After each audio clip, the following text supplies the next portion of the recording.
viewers! Hi!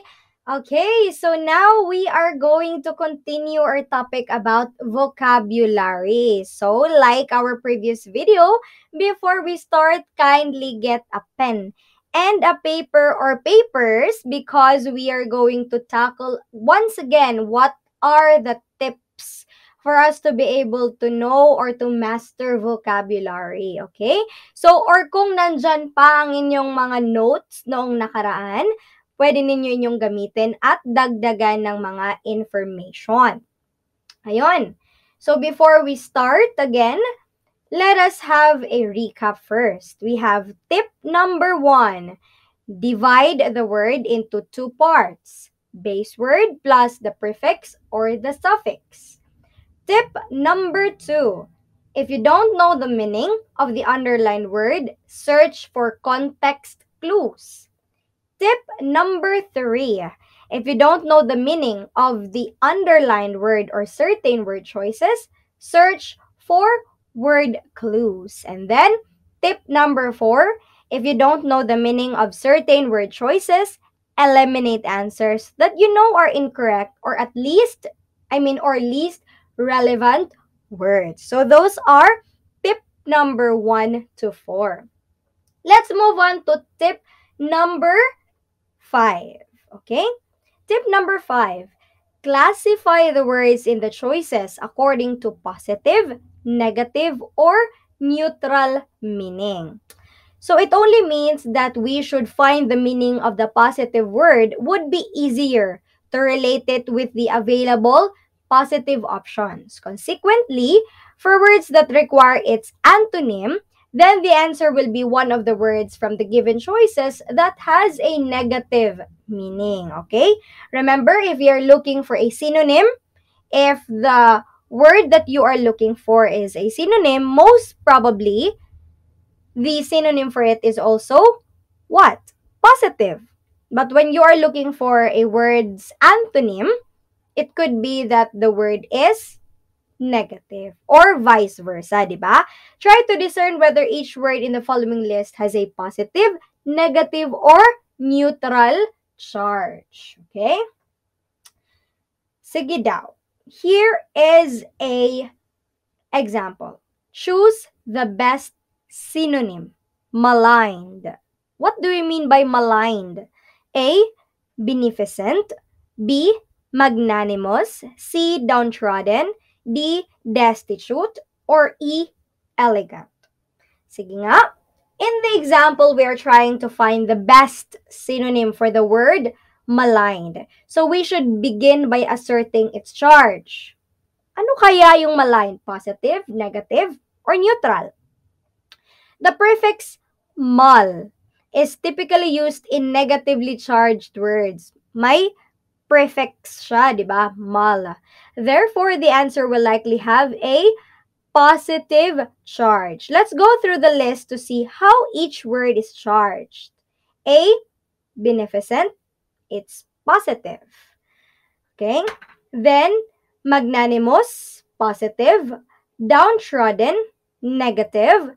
Destitute, negative. Elegant, neutral. So, after labeling each, we are left with two words that are positively charged. Beneficent and magnanimous. Even if you don't know the meaning of any answer choices, you have narrowed your choices down to 2, di ba? O, mula sa 5, 2 na lang. And are left with a 50% chance of answering correctly. This is a quick technique that can be very beneficial when attempting to answer a question with several words that you are unsure, di ba? Sige nga, tingnan natin ulit sa dictionary kung ano ang ibig sabihin ng dalawang choices na ito. Okay, so our two choices left is beneficent and magnanimous. So beneficent means doing or producing good, especially performing acts of kindness and charity. But when we say magnanimous, it's showing or suggesting a lofty and courageous spirit. So yon. or it could be showing or suggesting nobility of feeling and generosity of the mind. Yun, they are both positive, pero siguro we can't really say if a particular word's synonym hindi natin masasabi kung ano ang ibig sabihin talaga ng isang word kapag wala itong context, 'di ba? Kapag ito lang siya, siguro we can break this down by giving a sentence, 'di ba? Giving a sentence na mas makakapagpalawig ng kanyang definition. For example, we have to say, if we will use beneficent, the sentence example could be, a beneficent couple who are regular volunteers at a homeless shelter. Diba? Ibig sabihin, may mag-asawa na mabuti ang ginagawa at parating naroroon sa homeless shelter. Diba? Or kung yung magnanimous naman, the example could be, she was too magnanimous to resent all the things others had said to her. Diba? Ibig sabihin, wala siyang pakialam sa kung ano ang sinasabi ng ibang tao sa kanya. Diba? Pinaniniwalaan lamang niya ang kanyang sarili. Okay? Sige nga, let's move on to topic number 6. When we say topic number 6, watch for tricky words. Tricky words, what do you mean by that? Sometimes, tests have words that look related to another term because of its spelling, causing you to think that they are similar. Are you familiar daw? Mispronounced. Diba? Common mispronounced words or phrases. Ganito rin yun. For example, pen and pencil are related, but pensive is not. Diba? The best way to familiarize yourself with these tricky words is to learn as many as you can. Again, guys, reviewers, familiarize words, okay? Don't rely solely on one resource. Look for other tricky words which can be easily accessed online. Diba? We have here, for example, choose the best antonym, restive. What do we mean by restive? A, patient. B, rigorous. C, deceptive. D, active. E, cautious. Sige daw. Listen. The word restive is tricky because it sounds like it has something to do with rest. Diba? Tama ba? Diba? Nung narinig niyo ang restive, parang, ay, rest. But does that really mean restive? But that really mean rest? Therefore, D, active would be the best antonym. Oh, tama pala, restive comes from the word rest. Linagyan lang ng eve or ive na suffix, 'di ba? So antonym of rest is active. So however, this is a trick. Restive usually means restless. Ay, hindi pala. 'Di ba? Restless. It is beneficial to familiarize yourself with tricky words like restive because they are commonly tested on the undergraduate course admissions and graduate course admissions. Ayun. Okay, nagkamali pala tayo, reviewers. When you mean restive, hindi pala siya rest na nagpapahinga. When you say restive, it's restless. Synonym ng restive is restless. Diba? So, when you say restive, ano kaya ang antonym ng restive? Sige nga, let me tell you again the meaning or the definition for this example, di ba? Kasi parang maski ako ay nalilito na. So, again, let's say the word restive is tricky because it sounds like it has something to do with rest, di ba? Therefore, active would be the best synonym. Active would be the best antonym. However, this is a trick. Restive actually means restless. Walang pahinga. So, therefore, the correct answer is patient. A good antonym for restless. Ayun pala. Diba? Antonym?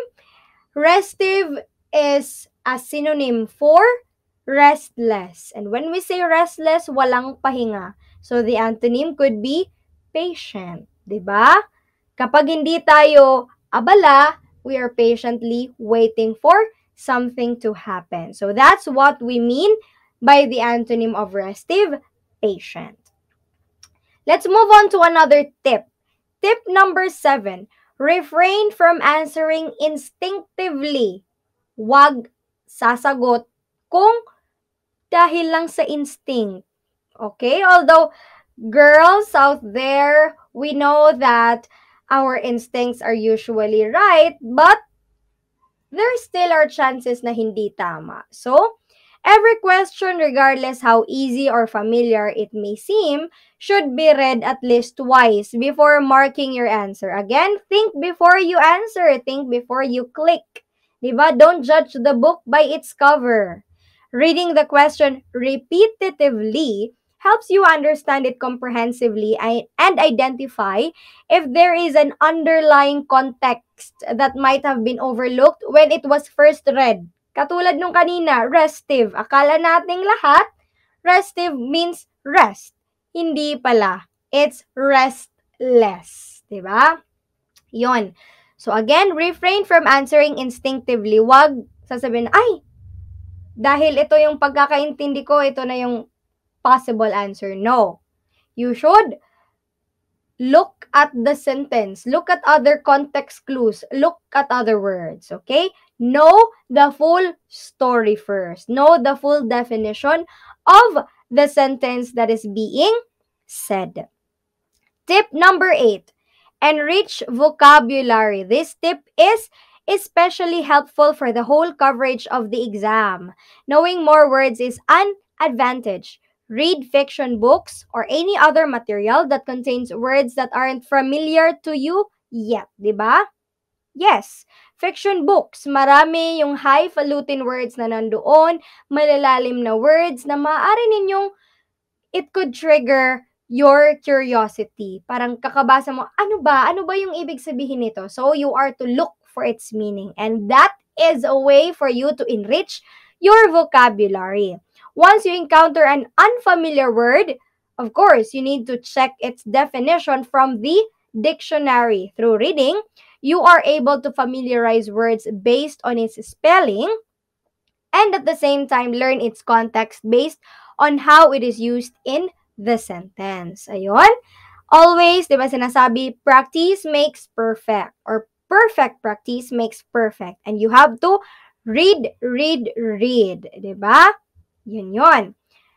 Next, we have tip number 9. Practice regularly.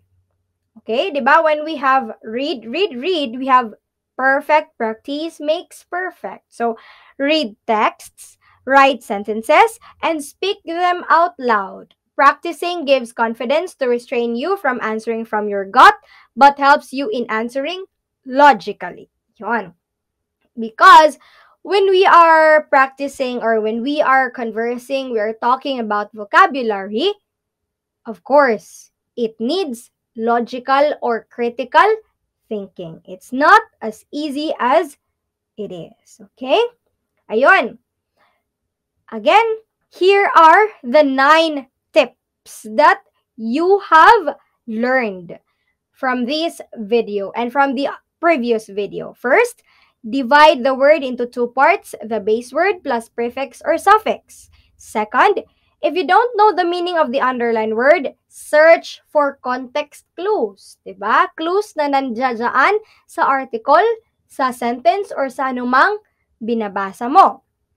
Third, if you don't know the meaning of the underlined word or certain word choices, search for word clues. Diba? Word clues, ano kaya yung ibig sabihin ng friend? Diba? Yung amiable friend. Yung friend, ano kaya yung ma-describe sa friend? Yon.